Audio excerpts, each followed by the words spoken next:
sọc ta chúng mới sống Cậu. ta cột cho gì Mòn. gì mòn đập về hai cát Mòn cậu. mòn cột anh cho nơiประเทศខ្មែរយើងមានប្រជាជនប៉ុន្មាន Tây mai dưỡng một con liền nè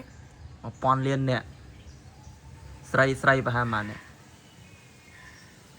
154 nè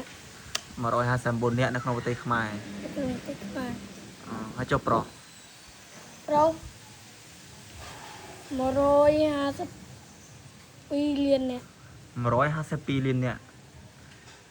មិនបានប្រុសច្រើនជាងស្រីចឹង Ô sray tịch ស្រីតិចនិយាយចឹងក្នុងប្រទេសកម្ពុជាយើងស្ថិតនៅក្នុងប្រទេសណា Tiền món ប្រទេសអាល្លឺម៉ង់ Americ អាមេរិក Malaysia ម៉ាឡេស៊ីអូប្រទេសខ្មែរយើងស្ថិតនៅក្នុងប្រទេសទាំង3ហ្នឹង Tầng 7 អូ